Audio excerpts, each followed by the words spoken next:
नाज़रीन, एक video social media पर बहुत तेजी के साथ वायरल हो रही है जिसमें एक माँ ने शॉपर में फूलों की पत्तियां पकड़ रखी हैं।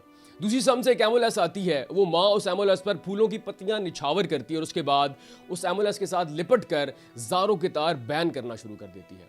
ये दर्दनाक मंजर देखकर आसपास खड़े लोग भी अपने जज्बात पर काबू नहीं रख पाते और वो भी रोना शुरू कर देते हैं।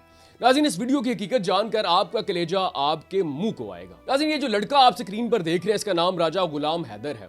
इसका ताल्लुक एक इंतहाई पसमानदा और गरीब घराने से था। अपने घर के हालात बदलने के लिए ये 5 साल पहले पाकिस्तान से यूनान जाता है। वहां एक छोटे से जजीरे पर सख्त मेहनत करता है। 5 साल घर पैसे भेजता है। बहुत सारे लोग तो ये भी कहते हैं कि जब हैदर पाकिस्तान से यूनान गया तो उसने कर्ज उठाया था। 5 साल खूब मेहनत मजदूरी की, घर के हालात बदले, वो कर्ज भी उतारा। इसका ताल्लुक सर आलमगीर के एक छोटे से गांव से है। ना सिर्फ हैदर ने अपना कर्ज उतारा, घर के हालात बदले, बल्कि आप जो उसकी वालदा की कानों में बुंदे देख रहे हैं, ज्वेलरी देख रहे हैं, ये भी हैदर की कमाई की है। इसके बाद इसकी वालदा इसके लिए रिश्ता देखती हैं। दिन तय हो जाते हैं, शादी की डेट फिक्स हो गई है। अब हैदर शादी करने के लिए पाकिस्तान आना चाहता है, लेकिन पाकिस्तान आने से पहले उसे किस्मत मौका नहीं देती और सिर्फ 2 दिन पहले उसका एक ट्रैफिक हादसे में इंतकाल हो जाता है। जब हैदर के इंतकाल की खबर उसकी वालदा को मिलती है तो उसकी हालत क्या होती है आप स्क्रीन पर देख सकते हैं। अब चूंकि हैदर की शादी के दिन तय हो चुके हैं, इसलिए उसकी वालदा हैदर के लिए शेरवानी खरीदती है, कुल्ला खरीदती है, सेरा खरीदती है। बारात के लिए फूलों की पत्तियां आ चुकी होती हैं, लेकिन शायद किस्मत को कुछ और ही मंजूर था।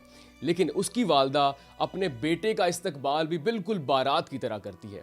जब एम्बुलेंस हैदर के मोहल्ले में पहुंचती है तो उसकी वालदा उस एम्बुलेंस पर फूलों की पत्तियां निछावर करती है, लेकिन उसके बाद अपने जज्बात पर काबू नहीं रख पाती और उस एम्बुलेंस के साथ ही लिपट कर जारों की तार रोना शुरू कर देती है। लेकिन बात यहां पर खत्म नहीं होती।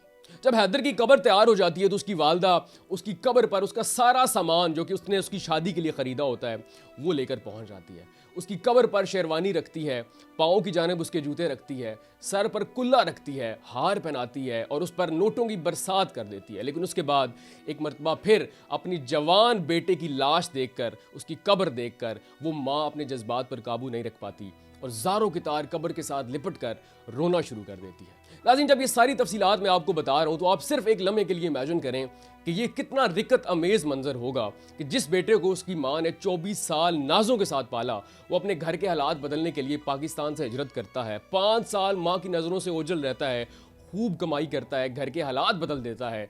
माँ की आंखों के सामने उसका बेटा दूल्हा बना खड़ा नजर आता है, लेकिन फिर उसकी खबर आती है कि आपका जवान बेटा एक रोड एक्सीडेंट में अल्लाह को प्यारा हो गया। उसकी मैयत आती है, ताबूत में लिपटा हुआ बेटा 5 साल के बाद वालदा को नजर आता है और उसके बाद उसकी वालदा की हालत क्या होती है आप इमेजिन कर सकते हैं। नाज़रीन, अब जितने लोग भी हैदर के मोहल्ले वाले थे जिन्होंने हैदर को ताबूत में लिपटे देखा, वो तो इस कैफियत को समझ सकते हैं, लेकिन इस कैफियत को ज्यादा अच्छे से वो परदेसी समझ सकते हैं जो सारी जिंदगी पाकिस्तान से दूर, अपनों से दूर, अपनी खुशियों से दूर गुजार देते हैं, घर पैसे भेजते हैं, लेकिन उसके बाद अगर खुदा न खास्ता उन परदेसियों का इंतकाल परदेश में हो जाता है, फिर उनकी जो हालत होती है वो सिर्फ वो परदेसी समझ सकता है।